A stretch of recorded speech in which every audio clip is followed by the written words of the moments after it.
afternoon, everyone, and welcome back to the main roster, not on Twitch Sports, but on Twitch, Facebook, YouTube, the Moon, Mars, everywhere, really. We're just putting it out there. Yeah, maybe one day we're able to say welcome to the main roster on the WWE Network. You never know. You know. Oh, that would be legendary.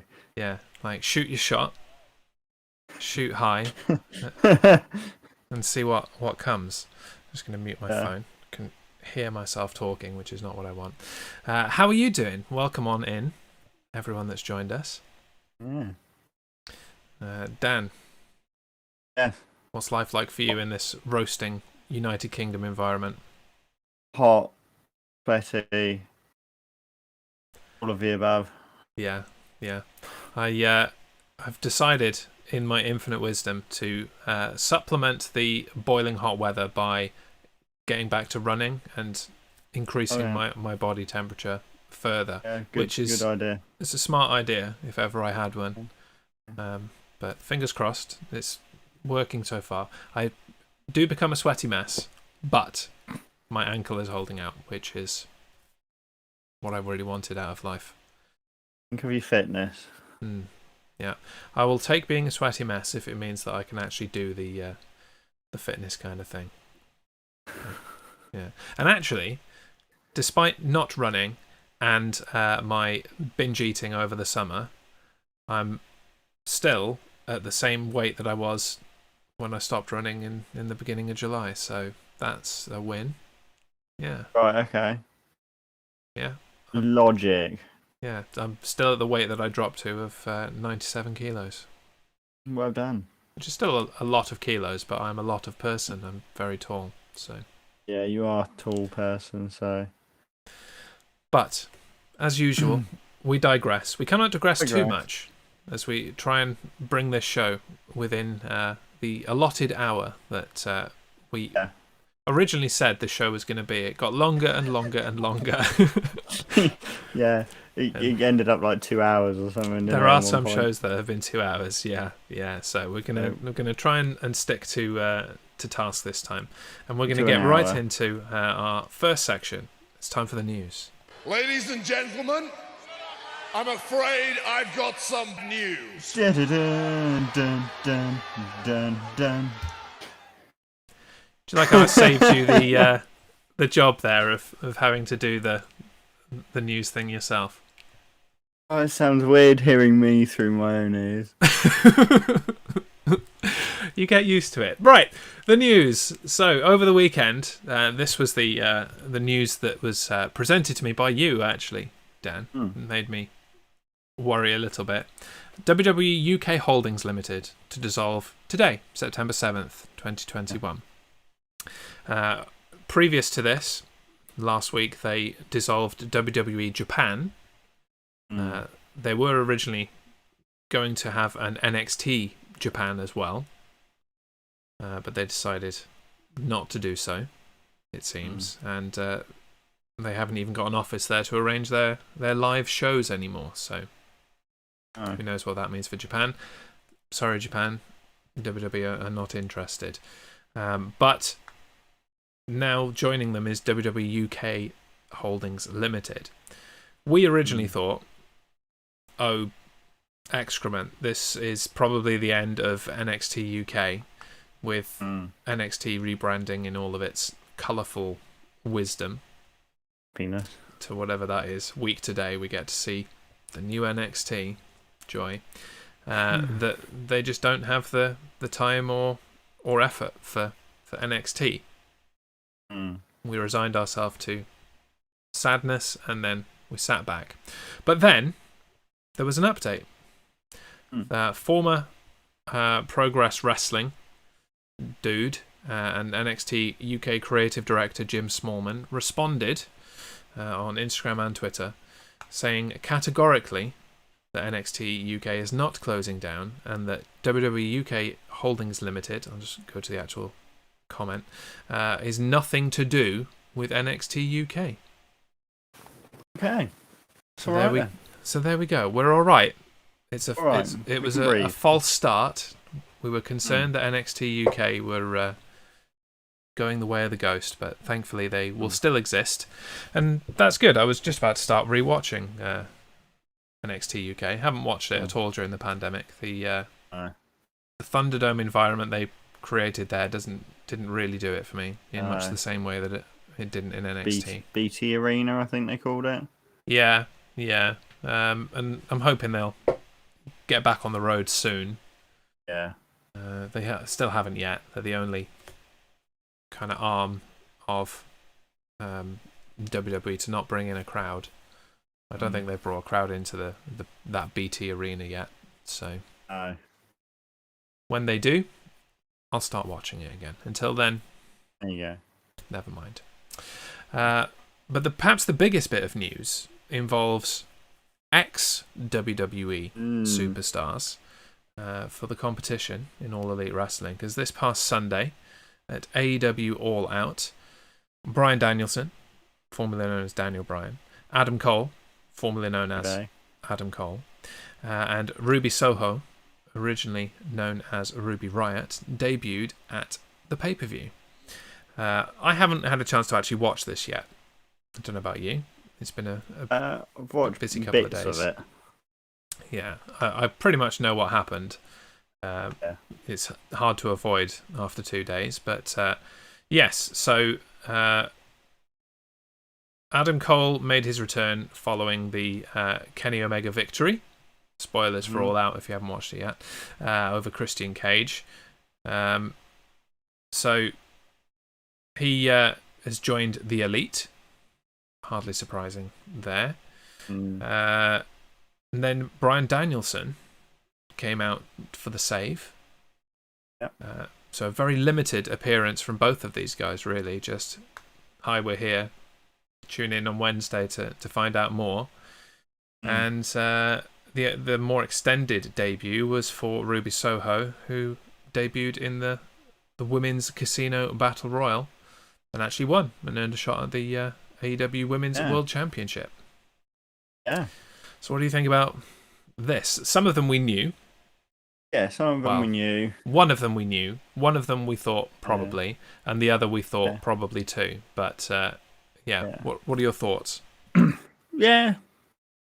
I'm a bit surprised at Daniel Bryan because I thought he was a WWE man through and through and all that sort of stuff. I'm interested to see what he says actually, because you're right. I thought he was WWE all in now, especially because his father-in-law, his new father-in-law in that complicated family, is one of the main producers for WWE in John Laurinaitis. And with Brie and Nikki still wanting to do things with WWE, I'm wondering what implication Bryan going to AEW has on them. Maybe nothing. Maybe something. I don't know. There was a fan video that somebody took after the show went off air, I think it was, where Bryan did actually take to the mic. Okay. And say that he loved where he works before, but he's come to AEW because he wants to wrestle. I suppose that's the nice way of putting it. Like, I don't think that Bryan Danielson was buried in the same way that many a smaller superstar has been in the past. I think he had a great WWE career and probably would have continued to have one if he stayed there. But I can accept that bit of promo. Yeah. You can find that on YouTube if you want. Yeah, he'll probably say the same thing on Dynamite on Wednesday anyway when he does a promo. Adam Cole, obviously joining his girlfriend or wife, I'm not sure if they're married, Dr. Britt Baker, DMD. Yeah, I think they're married too. So Britt Baker can stop making awkward appearances in the crowd at NXT TakeOver events. That'll be nice. I think Adam Cole probably realised in conversation with Vince McMahon that staying in WWE was a mistake. And that if he was brought up to SmackDown, it would be weeks before he was jobbing to Roman Reigns and and then just kind of not winning the Intercontinental title and spinning his wheels creatively for a couple of years until he eventually left. So I think Adam Cole in AEW is the right move for him. Right move. Time will tell on that. And Ruby Soho, formerly Ruby Riott, didn't really have a choice. She was released from WWE, so it's just the next landing place for her. But that women's division in AEW is still pretty weak, so we need some quality women. And Ruby Soho is definitely a quality women's wrestler, so good on them. Like what I find funny about this is the real problem everyone's got about all this is the fact that Adam Cole didn't have a 90-day or 30-day no-compete clause. Yeah. So he just went from NXT and then just went to AEW. I mean, if your contract expires, I don't think the no-complete clause is a thing. I think that's only for releases and early terminations. Yeah. So, yeah. That seems to be everyone's biggest problem, which I just find funny. It's just like, well, that just happened like that, so deal with it. Yeah, people love to complain about things, don't they? Mm. That's a pretty lame complaint as far as I'm concerned. Yeah. Anyway, so we're going to move on to discuss Friday Night Smackdown from last week in the section that we now call Smack That Badonkadonk. Hey! Yeah! Smack that badonkadonk. Listen. What I'm seeing. Thought you'd like that. oh So, Christ. Do you want to kick us off? I will kick us off. In a championship contenders match, the Street Profits faced off against champions, the Usos, to try and earn themselves a shot at the SmackDown Tag Team Championship. The match looked in hand for the Street Profits, but rather than beat the champions by pinfall, they instead had to settle for a DQ win after Jey Uso repeatedly and deliberately slammed Montez Ford into the ring post. I like that they're intensifying this rivalry between these two teams, because otherwise, as we've discussed on this show previously, it's just, the Street Profits are going for the title. Oh, they lost again. Oh, the Street Profits are going for the title. I wonder how that's going to go. Oh, they lost again. So, if as a result of trying to go for the title again, the Usos go, now I've had enough of this, and beat the holy hell out of them, and decide that they don't want to do that again, and it becomes a more personal thing, and we start to see more kind of gimmicky matches, maybe a ladder match or cage matches or whatever, just something different, Extreme Rules, although there are matches booked, have the extreme stipulations have not been named yet, so hopefully we'll get to see some decent stipulations named in the coming weeks. I wasn't against this, whereas normally I'm like, snore. Yeah, but no, it was alright, wasn't it? So, it happened. It happened. Again, not many tag teams left on SmackDown, so I suppose going back at it with the Street Profits is the real only course of action for the Usos right now. It's the only way they can go, so... Something with a bit more promise to go in various directions. Becky Lynch complained on SmackDown that she didn't get a chance to talk about Bianca Belair last week, and so this week she got some things off her chest and said she didn't like being portrayed as the bad guy. Becky turned her actions at SummerSlam around on Belair, saying, "You don't get to cry because I beat you too fast, and you weren't ready, and I was." This brought out Bianca Belair, who responded to Becky saying that she wouldn't build herself up by talking another woman down, and that she'd never make excuses for herself. She went on to say that she could show that Becky could show that she is big-time Bex and defend her title that very night on SmackDown. As she did last week, Becky declined and walked away from the challenge. But backstage, Adam Pearce and Sonya Deville booked the Women's Championship match for Extreme Rules. I'm quite liking this sort of Becky. Hey, was I right or was I right? Let's just get it out there now. Who nailed the story? This guy. Yeah, let's move on.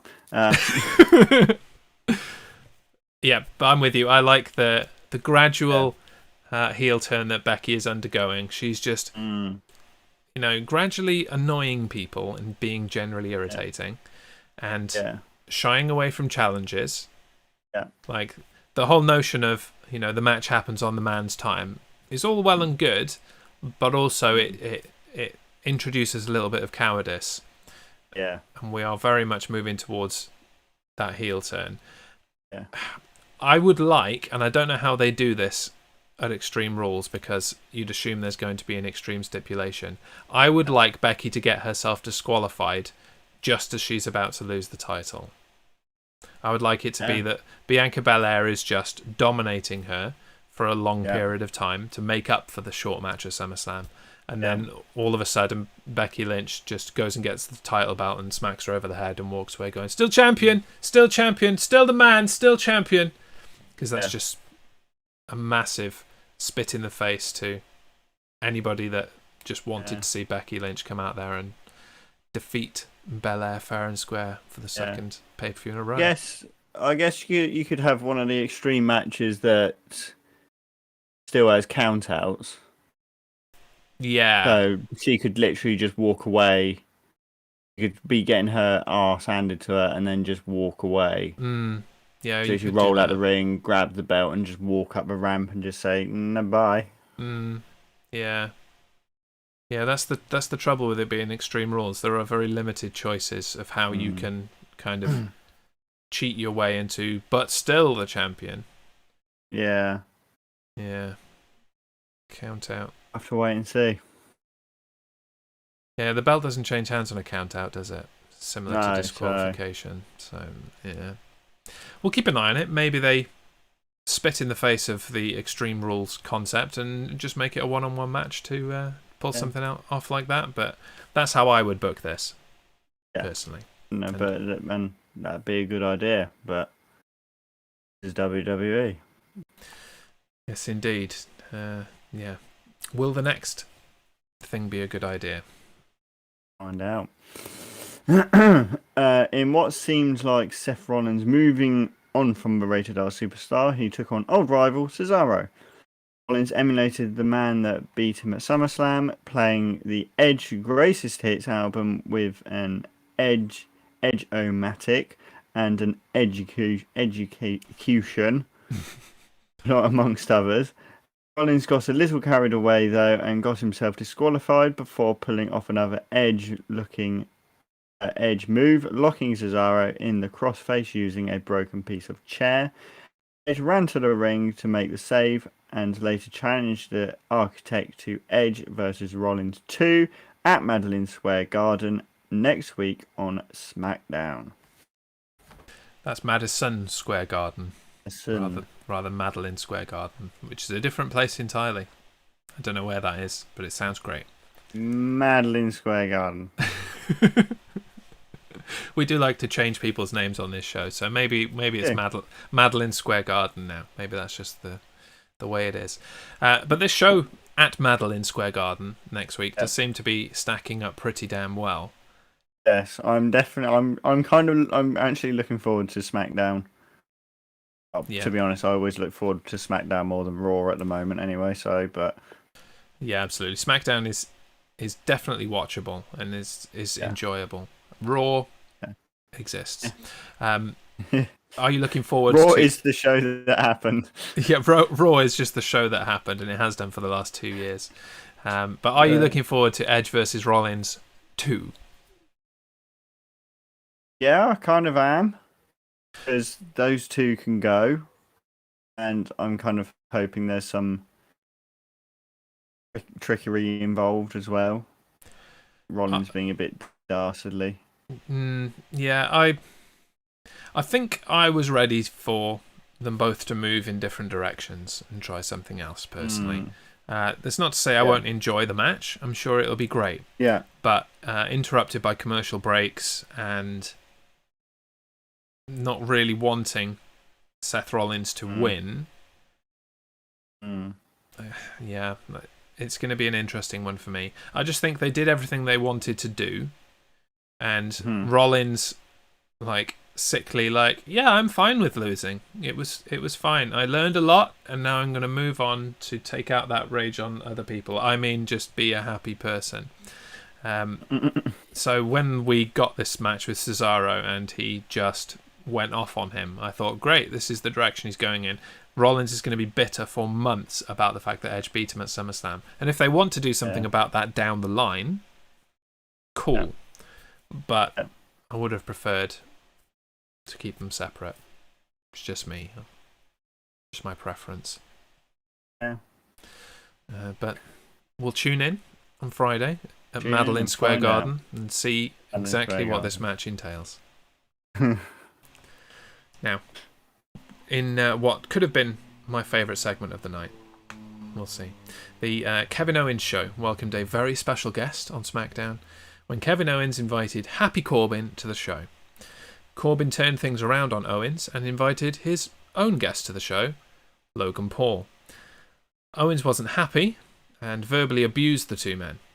Paul tried to pay Owens back the £100 that Corbin borrowed when he was broke, but Kevin took exception to this and a shoving match took place. Corbin, smiling the whole time, blindsided Owens and followed it up with a chokeslam. I just say it's not pounds, it's dollars. Good point. Good point. Yep, very good point. But I'm sure you were glad to see Logan Paul again. No. No? Why is he back? Because Vince heard that boo that he gets and thought that meant that Logan Paul was over as a heel. Christ. But what it actually means is nobody likes Logan Paul. Just means he's a bleep. Yeah. The bleep, bleep, bleep, bleep, bleep, bleep, bleep. You can use your imagination what those bleeps are. I'm not sure that Vince McMahon has ever been introduced to the YouTube videos that he needs to be put Logan Paul in hot water, but I'm not. Yeah, some people in the corporate office definitely do, and it's like, do you want to be associating your company with this guy? Is that what you want? Don't think you do. You have fired people for a lot less from WWE than the nonsense that Logan Paul pulled, and it was a while ago. Fine, I guess he's sorry. Maybe, not really sure, but I just don't think he needs to be there. No, he doesn't need to be there. And I think this Happy Corbin character doesn't need Logan Paul there. I think it's Happy just Corbin as works irritating. on its own. It does. He's an irritating heel. He's found another way to be a heel than just being the kind of smash 'em up hardcore badass that Baron Corbin was before. So just let Corbin and Owens do their own thing for a few weeks. Get Kevin Owens over even more as the People's Champion, and everybody goes home happy. Sorted. And that's main event. Main event. In SmackDown's main event, Finn Balor was set to take on Roman Reigns in a match for the Universal Championship. As Balor made his entrance, the Uso jumped him on behalf of their cousin, the Tribal Chief.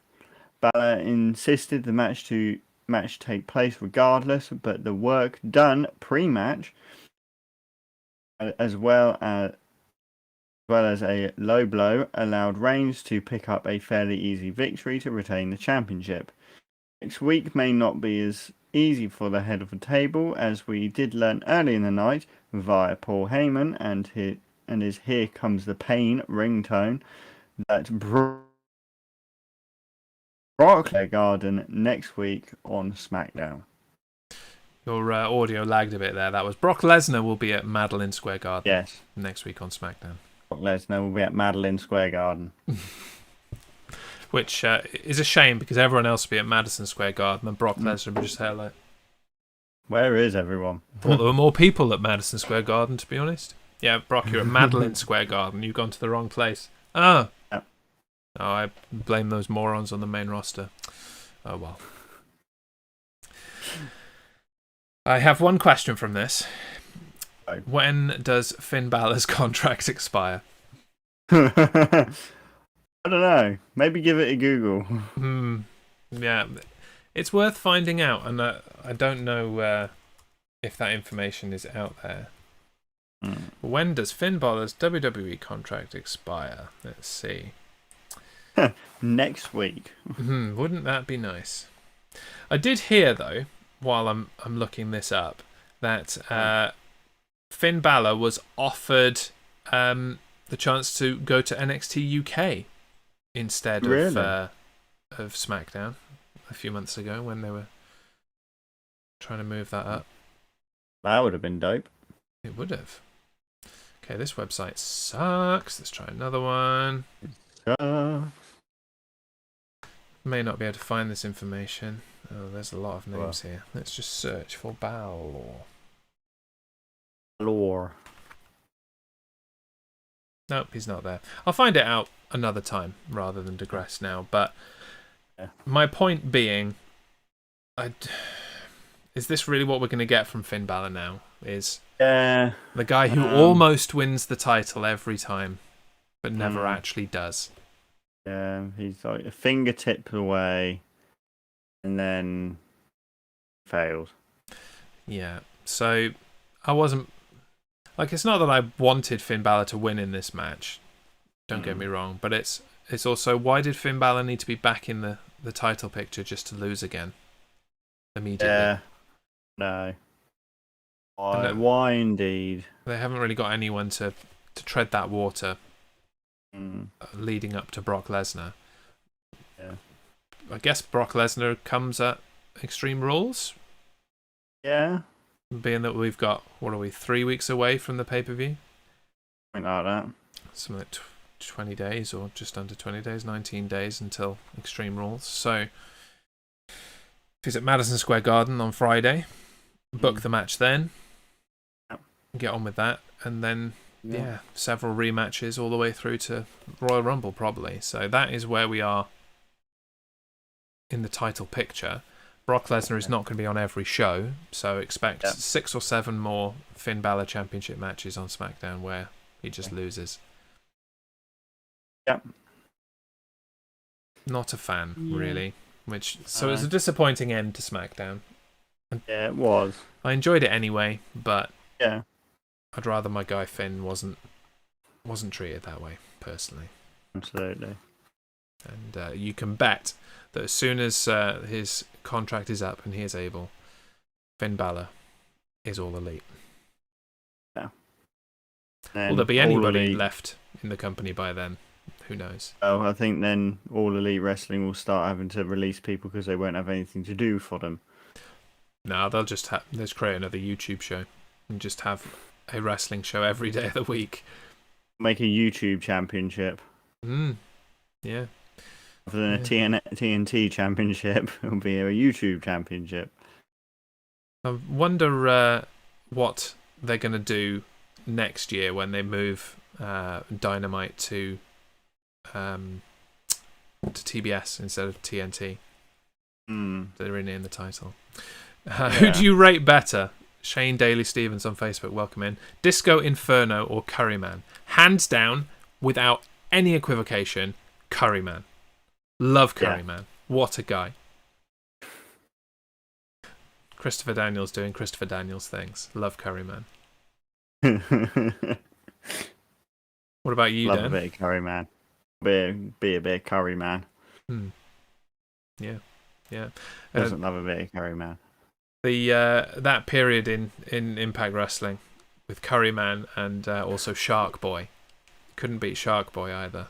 Oh, I remember Shark Boy. Give me a shell, yeah. God.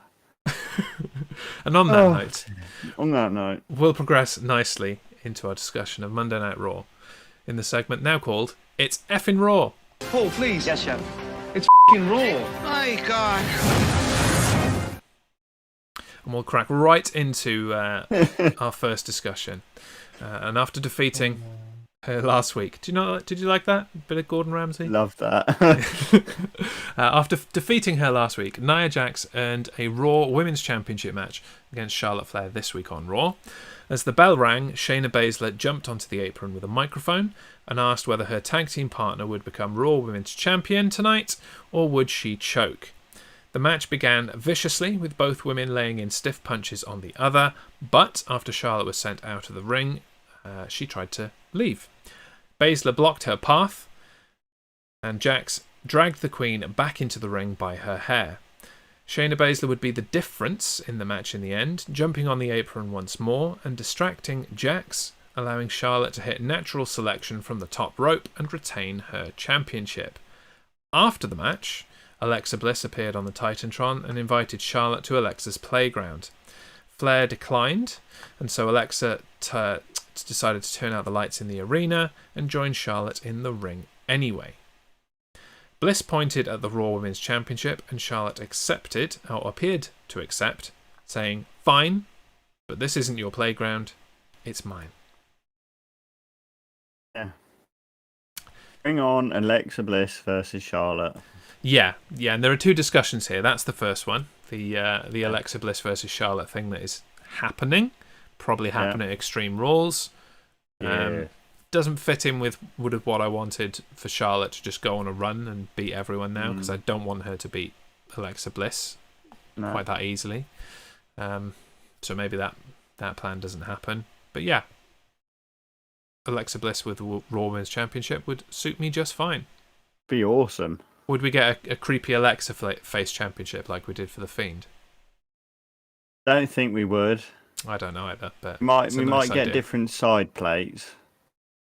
Like, when she comes out, and there's that 3D thing of the face, which is half Billy, half her. Yeah. I think it could be that on the side plate.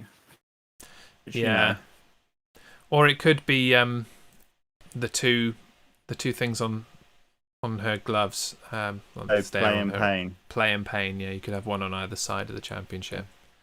They did that for the Fiend as well. He had they did. Ones that was Hurt and Heel. Yeah, that's it. I couldn't remember the words. I knew they were different for the Fiend and for Alexa Bliss, but I couldn't remember which way round it was. Yeah, so Play and Pain, maybe with that Alexa face above it for the. You could do Play, the Alexa Bliss kind of cutesy face, and then Pain, a Lily face. That would be cool. Yeah, we are getting ahead of ourselves slightly because not to predict Extreme Rules or whenever this match happens already, but I don't see them taking the belt off Charlotte at this point. But discussion for another day. On the other side of this conversation, we're getting back to the Shayna Baszler and Nia Jax breaking up and entering a rivalry with each other. Finally. It's taking too long. Completely forgotten about them. Finally. Yeah. Well, last week when they seemed to be getting on again, I'm like, ugh. Really? I thought we were moving away from this team. They're too fantastic. Well, okay, let's not go too far with Nia Jax. Shayna Baszler is a fantastic singles wrestler. Nia Jax is rubbish. Is fine. She serves her purpose. So these two need to be back in the singles division ASAP. And so when they kept just pushing them into this tag team picture and not giving them a women's tag team championship match, it just was a waste of everybody's time. So now we're moving away from that. It does seem like this is going to be the catalyst that breaks them up. Nia Jax is probably going to be pretty pissed next week on Raw. It's going to call out Shayna Baszler. They're going to fight. It's going to lead to a match at Extreme Rules. Happy jazz. Yeah. There you go. We all like a happy jazz. It just goes better for everybody if I'm happy. You don't have to listen to me, right? Yeah, it does. And then we managed to stick to the hour. I'm doing all right so far. Doing pretty damn well. So let's motor right on to the next segment from Raw. So, able to compete for the WWE Championship, Drew McIntyre sought to become #1 contender to the United States Championship when he took on Sheamus. The run of bad luck would continue for the Scottish Warrior when Sheamus rolled up McIntyre and grabbed a handful of tights to achieve a victory. After the match, McIntyre was frustrated, slapped Sheamus with his mask and followed it up with a Claymore. Despite this, Sheamus will face Damian Priest for the United States Championship at Extreme Rules. Tasty bit of heel turn slowly coming on here, I feel like. Yeah. Yeah, I like this Drew McIntyre that is losing a lot. You know, he lost to Damian Priest last week. That was a big deal. We talked about that. Now he's lost to Sheamus, albeit by underhanded tactics, and that was a roll-up. So we will have a beverage. Victory by roll-up. Get your drinks in. The thing I'm not so keen on here is that we're getting Sheamus and Damian Priest again. Yeah. Could really have done without that. Could have done with moving on. Yeah. But at least we're not having Drew McIntyre shoved down our throats again. This is true. But I would have been okay with McIntyre beating Sheamus, or just being awarded the United States Championship match, and then Damian Priest beating him again, and McIntyre just losing it. Yeah. Yeah, I'm not sure where this goes from here. It probably is Drew McIntyre going and facing somebody else and losing his mind even more. Pardon me. Yeah. So, probably.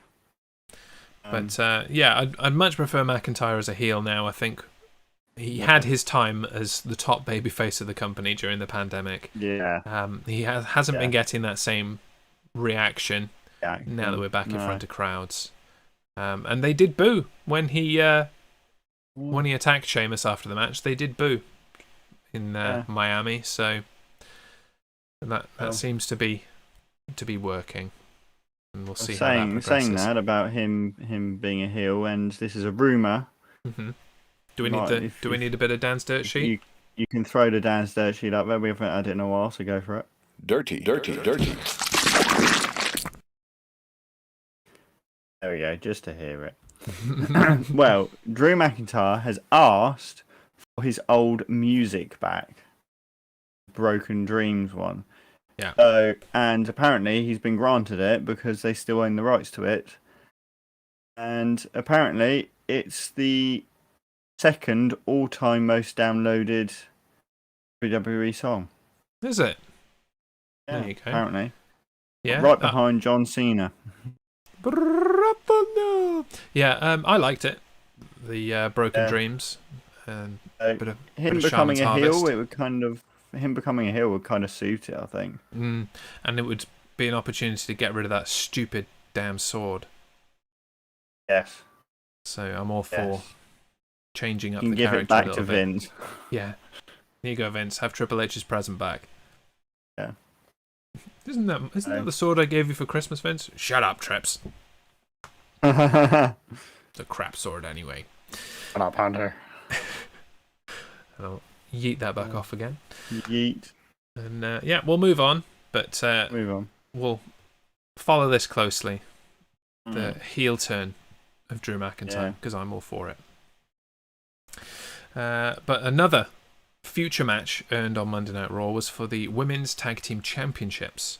In a championship contenders match, the champs Natalya and Tamina were defeated by the freshly named team of Super Brutality, Nikki ASH and Rhea Ripley.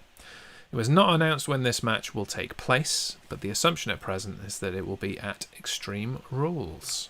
Yeah. Super Brutality. Super Brutality. Thoughts? Opinions? Yeah, I'm... Why is Nikki Cross dragging Rhea Ripley down with her?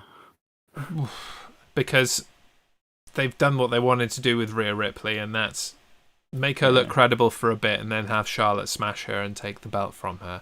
So now you've got a Rhea Ripley that needs something to do for a couple of years until they're ready to actually do something with her again. She's very young, Rhea Ripley, so they've got plenty of time before her contract expires and she goes to AEW.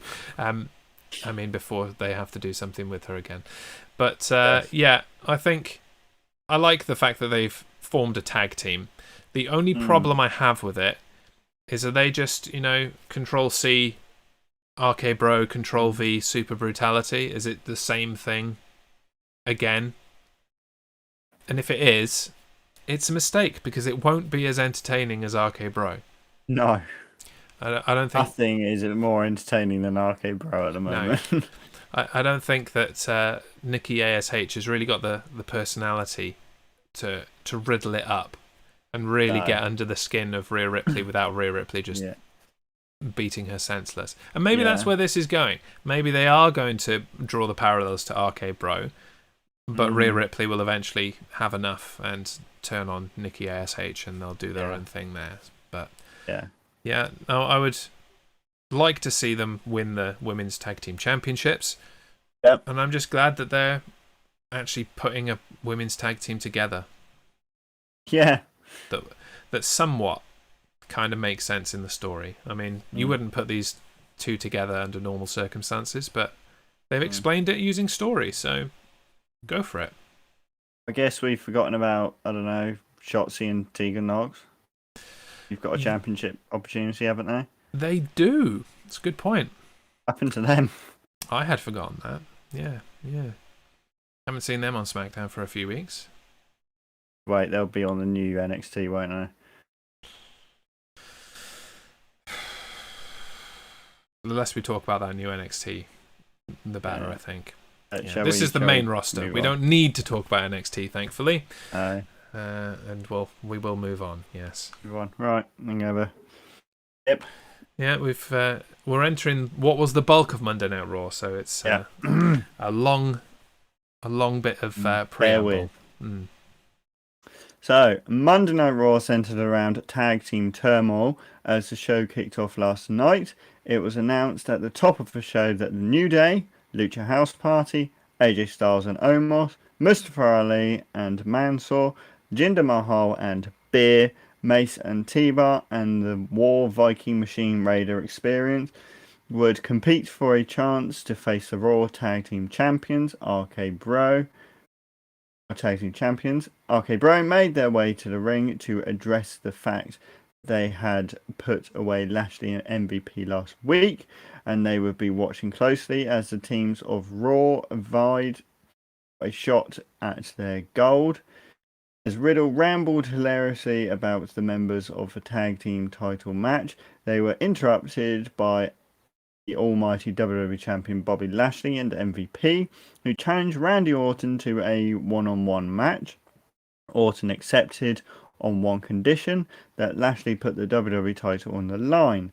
Lashley accepted the match for the Extreme Rules pay-per-view and said that in the meantime he was going to go and get he and MVP inserted in the tag team turmoil match and go on to fulfill his dream of becoming a double champion after all.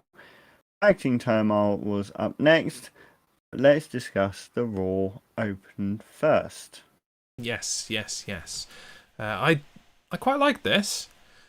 And while we wait for Goldberg to heal up, which I'm sure will conveniently happen around the Saudi Bleep show or Survivor Series, depending on what they want to promote the most. Probably the Saudi show. We need some people in championship matches. Can't be Drew McIntyre, and it probably shouldn't be the US champion. So that really left a void. And I like the idea of Randy Orton in there. Yeah, we need to get Randy Orton another title reign or two before we can get the thing that we want and that Randy Orton wants, and that is the battle for the 17th World Championship between him and John Cena. Yeah. Bring it on. So let's give Orton the belt for a month. Yeah. Someone's got to beat Lashley at some point. Yeah. Wins it at Extreme Rules, loses it the next night on Raw even. It doesn't really matter as long as it's a reign. And then can move back to Lashley and Goldberg if we really need to. Or we can just not. That would be my preference, but I just forget about Goldberg. Ignore me and do it anyway. Yeah. And it's been a while since we've seen a double champion. Yeah. So that would be a neat little concept as well. When was the last time we did see a double champion? It was probably Becky Two Belts. Yeah, it was that, wasn't it? Yeah. Oh no, it was Bailey Dos Straps after that. Oh yes, Bailey Dos Strap. Yeah. But the last time we saw a men's double champion was quite some time ago.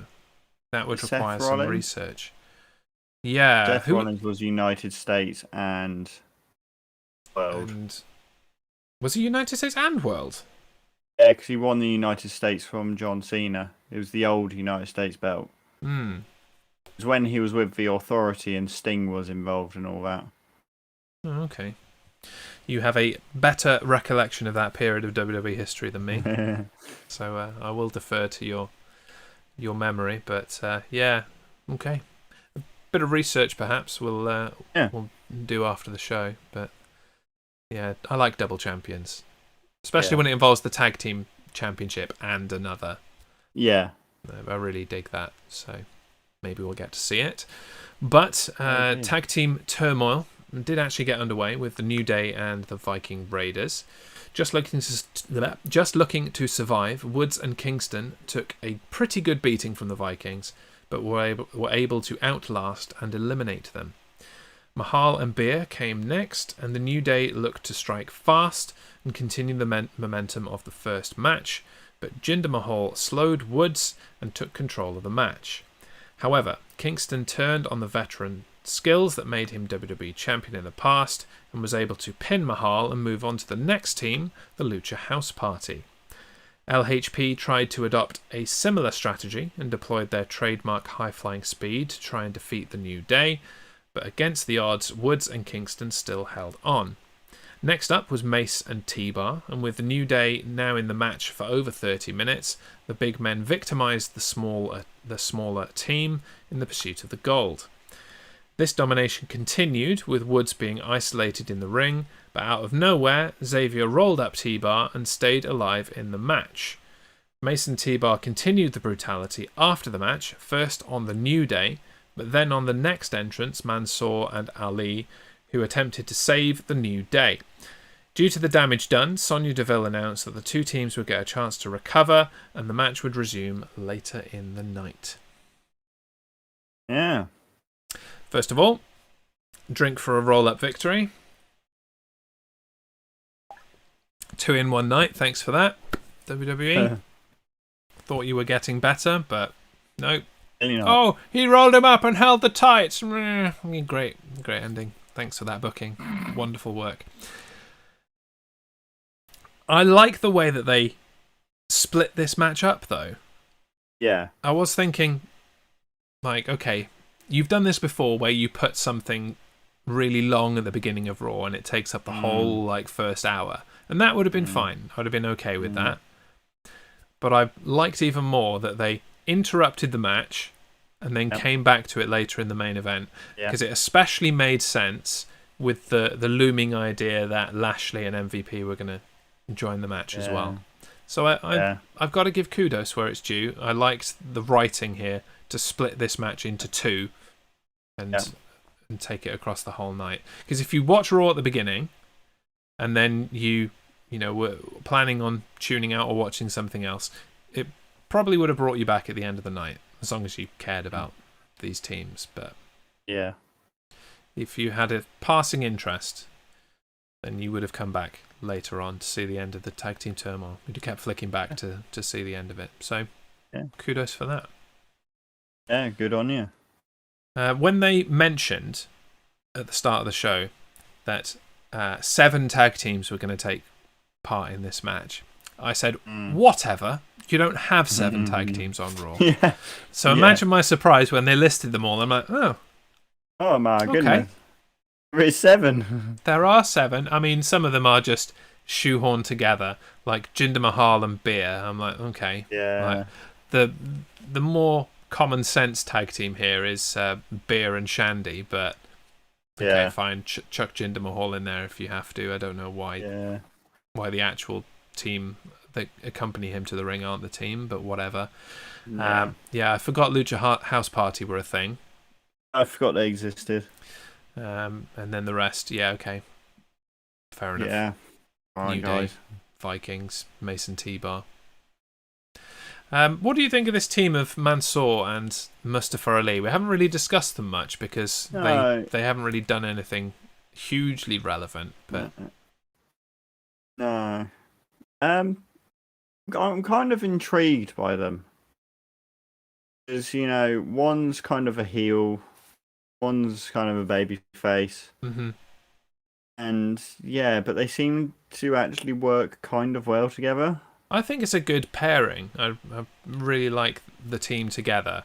And I quite like this dynamic that, Mansoor is this squeaky clean, do everything by the book, do everything honourably.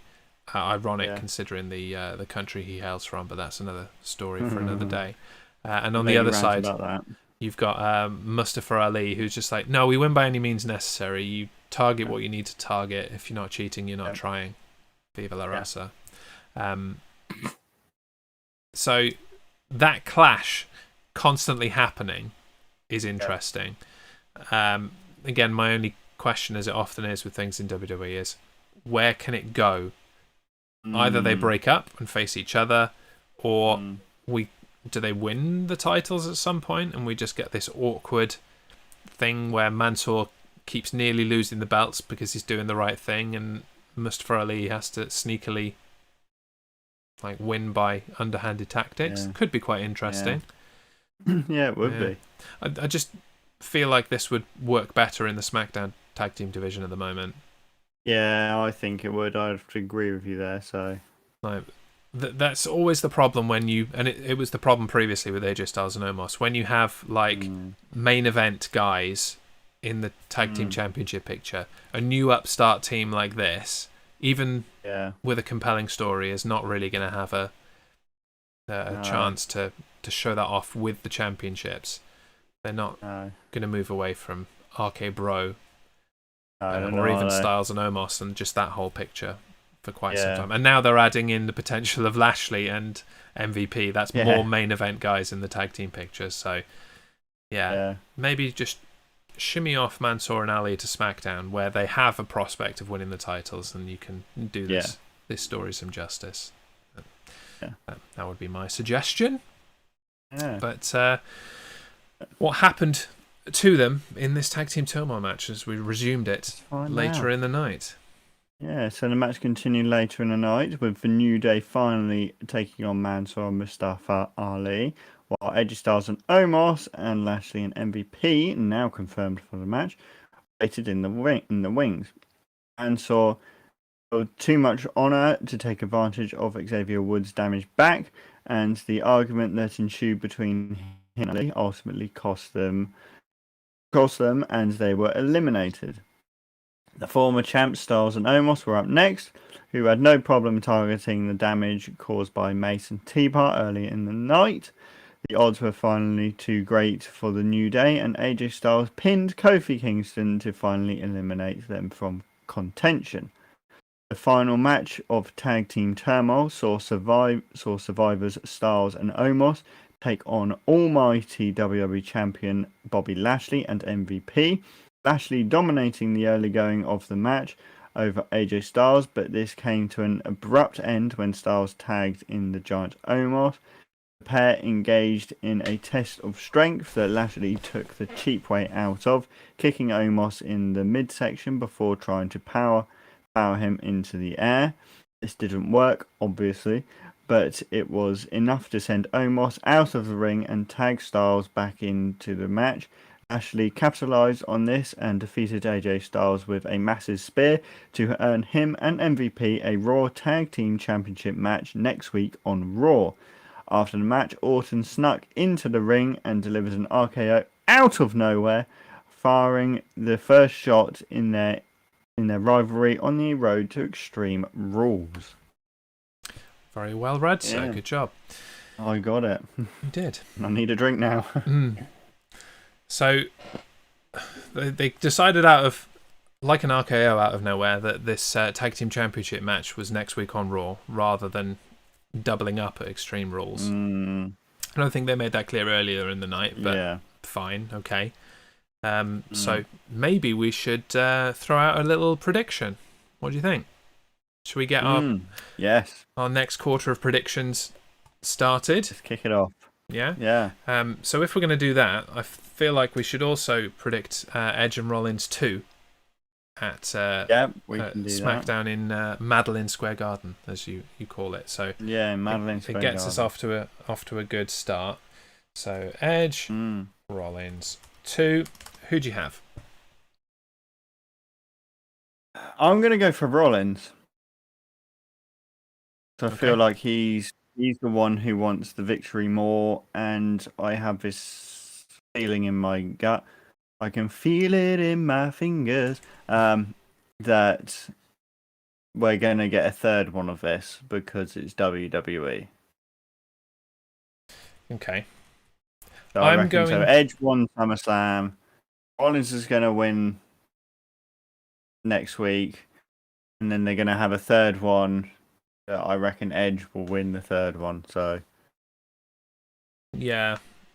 See, I'm hoping at least that they are actually ready to move on from this rivalry, and they just panicked at the idea, oh, we've got this big show at Madison Square Garden and we want to put some big matches on it.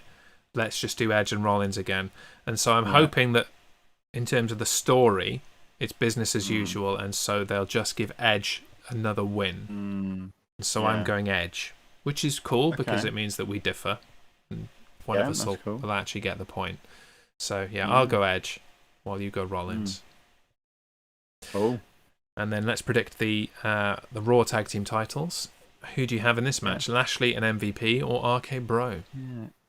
I'm going to go for RK Bro. Me too. Yeah. As much as I'd like to see double champions, I don't think it's going to happen. I think WWE aren't that stupid to take the titles away from RK Bro, considering how popular they have been so far. Yeah. So yeah, and there'll probably be shenanigans, or they'll beat MVP, but I think RK Bro are the victors in this match. Yeah. Okay. Well, we've done it, Dan. Wow.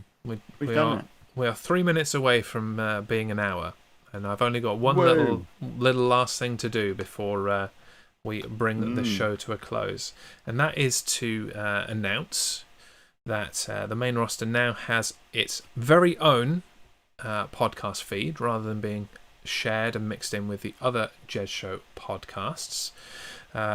It's gradually making its way to various different platforms.